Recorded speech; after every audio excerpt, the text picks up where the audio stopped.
नमस्कार दोस्तों। आज से 2 साल पहले मेरे सामने कुछ पिक्चर्स आई जिन्होंने मुझे एनवायरनमेंट के बारे में सोचने के लिए मजबूर कर दिया। तो आइए सबसे पहले वो पिक्चर्स देखते हैं।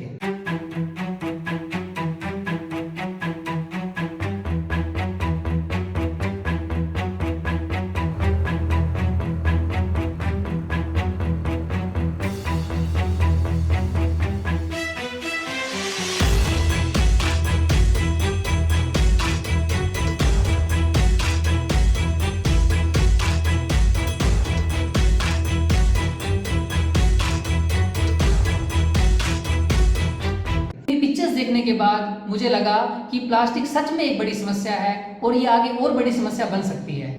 इससे पहले कि मैं आपसे वीडियो के माध्यम से कुछ शेयर करता, मुझे लगा कि इस टॉपिक पर थोड़ी रिसर्च कर ली जाए, थोड़ा सा काम कर लिया जाए। तो मैंने अपनी पर्सनल लाइफ में कुछ छोटे छोटे स्टेप लेना शुरू किए। तो आइए सबसे पहले हम उन स्टेप्स की झलक देखते हैं। पॉलीथीन मत दे इसमें तो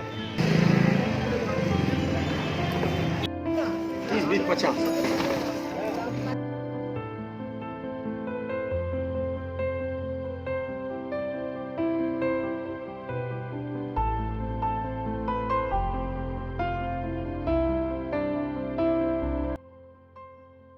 दोस्तों, मैं मानता हूं कि मेरे प्रयास छोटे हैं, लेकिन अगर हम सब मिलकर ये छोटे छोटे प्रयास करने लग जाएं, तो ये एनवायरनमेंट के लिए एक बहुत बड़ा प्रयास बन सकता है। तो दोस्तों, इस दौरान मैंने कुछ रिसर्च की। जो मैं डेटा आपसे शेयर करने जा रहा हूं वो ministry of housing and urban affairs, government of India की एक रिपोर्ट है प्लास्टिक वेस्ट मैनेजमेंट के ऊपर, उससे लिया गया है और कुछ डेटा मैंने नेट से लिया है। इस रिपोर्ट को पढ़ने से और नेट से मुझे ये समझ में आया कि समस्या सिर्फ इतनी सी है कि भारत में प्लास्टिक की टोटल कंजम्पशन 10 मिलियन टन है और पूरे वर्ल्ड की प्लास्टिक कंजम्पशन 400 मिलियन टन है। दोस्तों, हर साल समुद्र में 8 मिलियन प्लास्टिक एंटर करता है और अब तक 150 मिलियन अराउंड प्लास्टिक एंटर कर चुका है। दोस्तों, हम बधाई के पात्र हैं, हमने समुद्री जीवों के लिए पौष्टिक चारे की व्यवस्था कर दी है। दोस्तों, एक अंदाजा है कि 2050 तक हर 5 केजी फिशिश के लिए 1 केजी प्लास्टिक समुद्र में मौजूद रहेगा, जो कि एक बहुत खतरनाक सिचुएशन हो सकती है। सोच के देखिए, हम अपने घर में बैठे हैं और अचानक हमारे सामने बहुत सारा प्लास्टिक आ जाए तो हमें कैसा लगेगा। ये एक व्हेल मछली है जो समुद्र किनारे मरी पाई गई है और इसके अंदर ये सब प्लास्टिक मिला है, तो हम समझ सकते हैं कि ये कितनी बड़ी समस्या हो सकती है। दोस्तों, इस रिपोर्ट के अनुसार प्लास्टिक से लगभग 600 समुद्री प्रजातियां प्रभावित हुई हैं। दोस्तों, ये हमें समझना होगा कि इसका भुगतान सिर्फ समुद्री जीवों को ही नहीं, हर एक प्राणी को करना होगा। इतने सारे प्लास्टिक से समुद्र में एक और समस्या पैदा हो रही है। समुद्र में ग्रेट पैसिफिक गार्बेज पैच बन रहे हैं। ये गार्बेज पैच क्या है? समुद्र में जितना प्लास्टिक एंटर हो रहा है, समुद्र उसको अपने आप एक जगह इकट्ठा कर रहा है, जिससे वहाँ के प्राणियों के लिए बहुत बड़ी समस्या पैदा हो रही है। धरती पर डाला गया प्लास्टिक भी बहुत बड़े बड़े डंपर बना रहा है और जिससे आसपास के इलाकों में वायु प्रदूषण और तरह तरह की बीमारियां फैल रही हैं। और वहाँ आसपास घूमने वाले जानवर जब प्लास्टिक खाते हैं तो वो भी मरे हुए अवस्था में पाए जाते हैं। तो दोस्तों, ये समुद्री जीवों के लिए और धरती पर रहने वाले जीवों के लिए, दोनों के लिए खतरा है। हर साल 20 मिलियन बोतल्स ऐसे ही धरती पर या समुद्र में सड़ने के लिए छोड़ दी जाती हैं। जो प्लास्टिक को हम 5 मिनट के लिए यूज करते हैं, उसको डिस्पोज होने में 500 साल तक का समय लग जाता है। जो ये प्लास्टिक समुद्र में या इधर उधर हम फेंकते हैं, ये माइक्रो प्लास्टिक में कन्वर्ट हो जाता है। ये प्लास्टिक का जितना रहता हम जाने अनजाने फैला चुके हैं। इससे पृथ्वी तो खत्म होगी ही, लेकिन देखना अब ये है, अगर हम कुछ अवेयर हो जाए तो हम पृथ्वी पर जीने का समय थोड़ा बढ़ा सकते हैं। प्लास्टिक इतनी बड़ी समस्या बन चुका है, ऐसा क्यों हुआ और प्लास्टिक एक्चुअली में है क्या? तो चलिए अब जानते हैं कि what is plastic and how it's made. दोस्तों, मैं इसको साइंटिफिकली ज़्यादा डिटेल में नहीं जाऊंगा क्योंकि ये अपने आप में एक बहुत बड़ा टॉपिक है।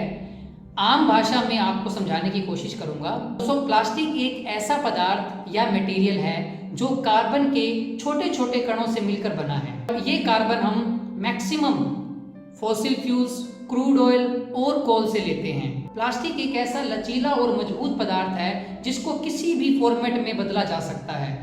यही इसकी खासियत है और इसी के कारण ये पूरी दुनिया में फैल चुका है।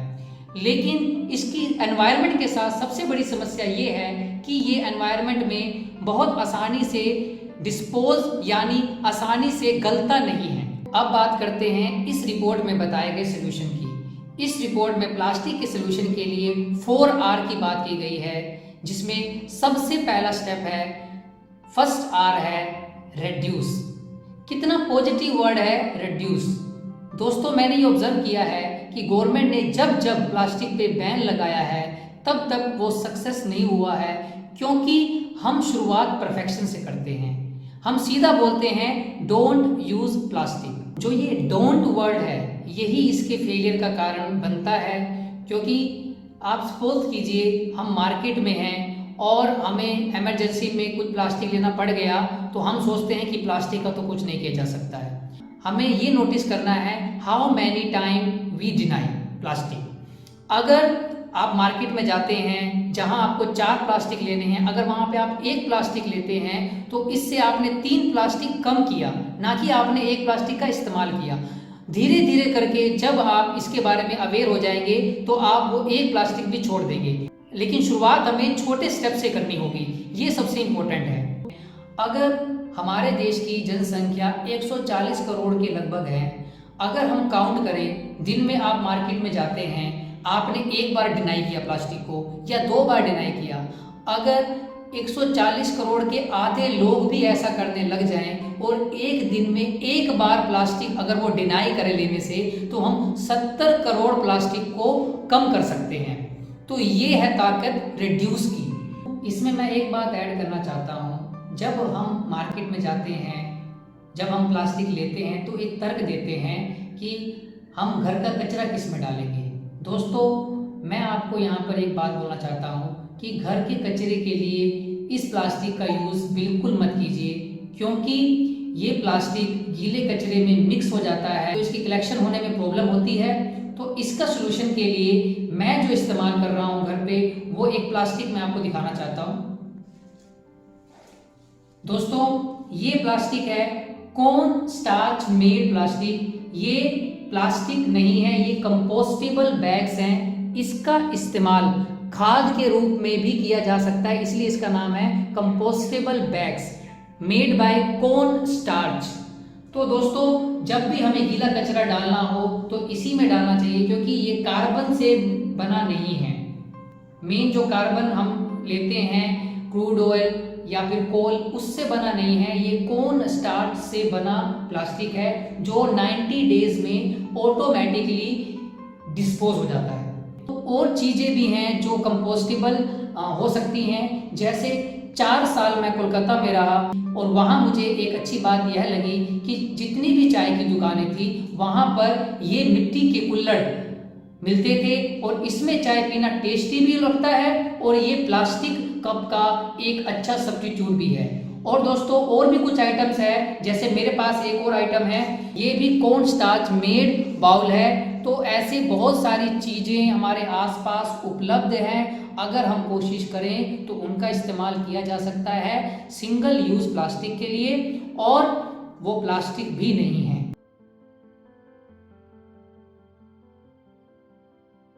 रीयूज, रिड्यूस और रिसाइकिल के बीच की कड़ी है जो नए प्लास्टिक कंजम्पशन को कम करता है और एनवायरनमेंट पे प्लास्टिक के बर्डन को भी कम करता है। तो सेकंड पॉइंट भी उतना ही जरूरी है जितना फर्स्ट। अब बात करते हैं रिसाइकिल की। जितना भी प्लास्टिक हमारे आसपास है उसको गीले कचरे में डालना या उसको ऐसे ही फेंक देने से अच्छा है उसको हम रिसाइकिल के लिए भेजें। जब मैंने प्लास्टिक अपने कबाड़ी वाले को रिसाइकिल के लिए दिया तो देखते हैं उसने क्या कहा। तो दोस्तों आज आप देख सकते हो ये कुछ हमने प्लास्टिक इकट्ठा किया हुआ है। मुझे ये लग रहा था कि ये प्लास्टिक हम नहीं बेच सकते हैं। मैं भैया से पूछना चाहूँगा कि क्या ये प्लास्टिक भी बिकता है? हाँ बिकता है, क्योंकि ये वाइट प्लास्टिक नहीं है और ये वाइट प्लास्टिक है। हम कोई भी सामान लेके आते हैं वो इस प्लास्टिक में आता है, तो क्या ये प्लास्टिक भी बिक जाता है? हाँ सब बिक जाता है। अच्छा, तो इनका और इनका रेट सेम होता है कि अलग होता है रेट? वैसे इसका दाम कम होता है, इसका दाम ज़्यादा होता है वाइट प्लास्टिक का। तो आप देख सकते हैं कि ये प्लास्टिक भी बिकता है। तो हम कोई भी सामान, बिस्किट लेके आते हैं या फिर चाय पत्ती लेके आते हैं और ये बोतल्स में हमारा सारा सामान आता है, तो ये सब रिसाइकिल होता है। आपको अगर पता हो तो क्या कहते हैं, ये प्लास्टिक जाता है उसके बाद क्या होता है इसका? गल के फिर तैयारी होकर फिर माल लगता है। अच्छा, वो ये कह रहे हैं कि इस प्लास्टिक को वो गला के फिर नया प्लास्टिक बनाते हैं। तो इससे क्या होगा, प्लास्टिक का रिसाइकिल होगा और वो गंगा में जाने से बचेगा। हाँ। तो दोस्तों ये देखो, ये सारा मैंने प्लास्टिक बेचा, उसकी मुझे कीमत मिली है 10 रुपये। लेकिन कीमत इस पैसे की नहीं है। हमारा मेन मोटिव ये है कि ये जो प्लास्टिक है, ये प्लास्टिक हमारा रिसाइकिल के लिए जाए, ताकि इसका दोबारा इस्तेमाल हो और उससे कुछ नई चीज़ें बने और कम से कम प्लास्टिक एनवायरनमेंट में फैले। धन्यवाद। तो दोस्तों आपने देखा कि जब हम प्लास्टिक रिसाइकलिंग के लिए अलग से निकालते हैं या फिर हम उसको कलेक्ट करते हैं और कबाड़ी वाले को देते हैं, इस प्रोसेस में हमारा टाइम ज़्यादा लगता है, लेकिन उसमें कलेक्शन मतलब उसका प्राइस हमें नहीं मिलता है ज़्यादा, लेकिन इसको एज ए सर्विस हम ले सकते हैं। रिकवरी का मतलब ये है कि जो प्लास्टिक अब रिसाइकिल भी नहीं हो सकता, उससे फाइनली एनर्जी बिल्ड करने के लिए उसे किसी सीमेंट फैक्ट्री में भेजना या फिर उसका सड़क बनाने में इस्तेमाल करना। हमारा काम सिर्फ इतना ही है, प्लास्टिक को रिड्यूस करना, रीयूज करना और रिसाइकिल के लिए देना। इतने में ही हमारा काम पूरा हो जाएगा दोस्तों, और एनवायरनमेंट के लिए एक अच्छी सेवा हो सकती है। तो दोस्तों ये वीडियो आपको कैसा लगा? अगर आप मुझे कोई सजेशन देना चाहते हैं, अगर आप मुझे कहीं करेक्ट करना चाहते हैं या फिर आपके मन में प्लास्टिक निपटारे को लेकर कोई आइडिया है, तो आप मुझे ज़रूर कमेंट में शेयर करें। तो दोस्तों इस वीडियो को ज़्यादा से ज़्यादा लोगों तक फैलाएं, क्योंकि हम सभी के प्रयास से ये समस्या निपट सकती है, इस समस्या का निदान किया जा सकता है। ये वीडियो देखने के लिए आपका धन्यवाद। जय हिंद, जय भारत।